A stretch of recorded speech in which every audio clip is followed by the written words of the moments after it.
दोस्तों, चतुर बहू की पूरी कहानी के लिए अंत तक जरूर बने रहना। कहानी का सार तभी समझ आएगा आपको। प्राचीन समय की बात है। किसी गांव में एक व्यापारी रहता था। उस व्यापारी का घर गांव की सीमा पर था। परिवार में उनकी पत्नी, उनका बेटा तथा उनकी चतुर बहू रहते थे। एक दिन व्यापारी का बेटा तथा ससुर व्यापार के काम से गांव के बाहर गए थे। व्यापारी की बहू घर पर कुछ काम कर रही थी। तभी 3 पथिक वहां पहुंचे और आवाज लगाई कि बहन, बड़ी प्यास लगी है, क्या हमारे लिए पानी की व्यवस्था हो सकती है? व्यापारी की बहू ने सोचा कि मेरे पति एवं ससुर बाहर गए हैं तथा यह अनजान पथिक हैं। पानी के लिए घर से बाहर जाना ठीक नहीं होगा। मैं इन तीनों से कुछ सवाल पूछती हूँ, तब तक शायद उनके पति या ससुर आ भी जाएं। ऐसा सोचकर उसने अजनबी पथिकों से कहा कि आपको मेरे प्रश्नों का उत्तर देना होगा, तभी मैं आपको पानी पिला सकती हूँ, अन्यथा मैं आपको पानी नहीं पिलाऊंगी। अब चतुर बहू उसने पहले ही व्यक्ति से प्रश्न किया कि आप कौन हैं? वो बोला, मैं एक यात्री हूँ। बहू बोली, यात्री तो संसार में 2 ही हैं। इस पर वह कोई उत्तर न दे सका। दूसरे से पूछा, आप कौन हैं? वह बोला, बहन, मैं गरीब हूँ। तो वह बोली, गरीब तो 2 ही होते हैं। वह भी कोई उत्तर ना दे सका। फिर उसने तीसरे से कहा कि मैं अनपढ़ गंवार हूं। तब बहू ने कहा कि अनपढ़ गंवार तो 2 ही होते हैं। अब वह निराश होकर जाने लगे। तब तक बहू को उसके ससुर आते हुए दिखाई दिए। यह देखकर उसने उन पथिकों को पानी के साथ साथ उनके लिए गुड़ व छाछ की व्यवस्था भी कर दी। उन पथिकों ने उसे आशीर्वाद दिया और वो चले गए। किंतु उसके ससुर ने अपने घर से उन पथिकों को जाते देखा तो उसे यह बात अच्छी न लगी।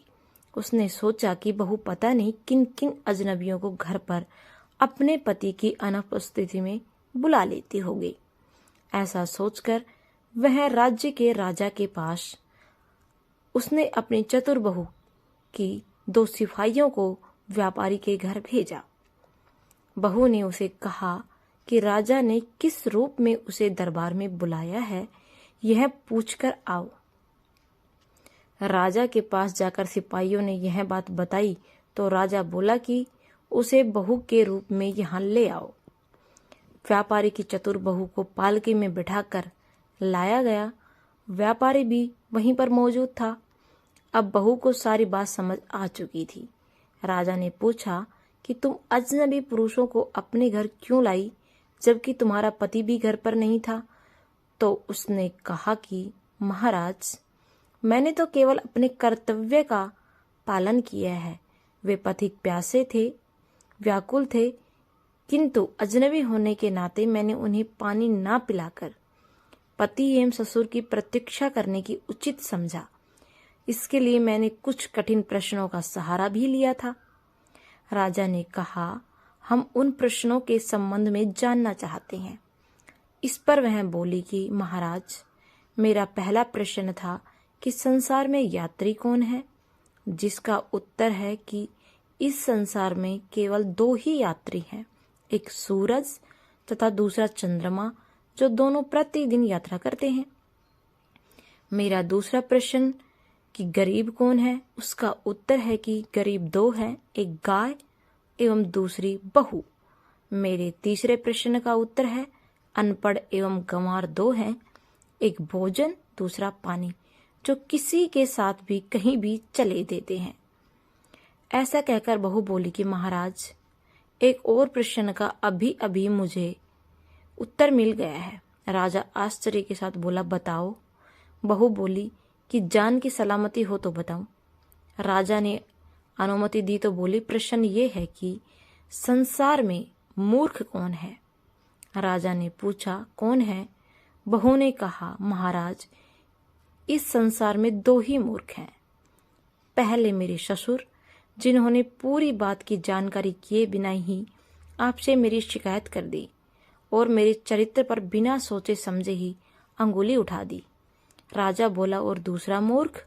उसने कहा, क्षमा करे महाराज, किंतु संसार का दूसरा मूर्ख इस राज्य का राजा है, जिसने मुझे बहू के रूप में तो स्वीकार किया, किंतु बहू की मान मर्यादा का जरा सा भी ख्याल ना रखते हुए भरी राज्य सभा में बुलवा लिया।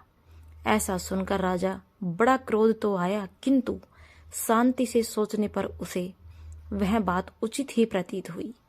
राजा ने उसके चतुर बहू को खूब प्रशंसा की तथा उस व्यापारी को बिना सोचे विचारे कोई कदम न उठाने की सलाह दी तथा चतुर और होशियार बहू को ढेर सारा उपहार देकर सम्मान के साथ उसे विदा किया गया।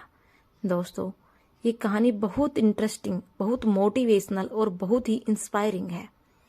आप अंत तक बने रहे, इसके लिए धन्यवाद। चैनल को सब्सक्राइब कर लेना।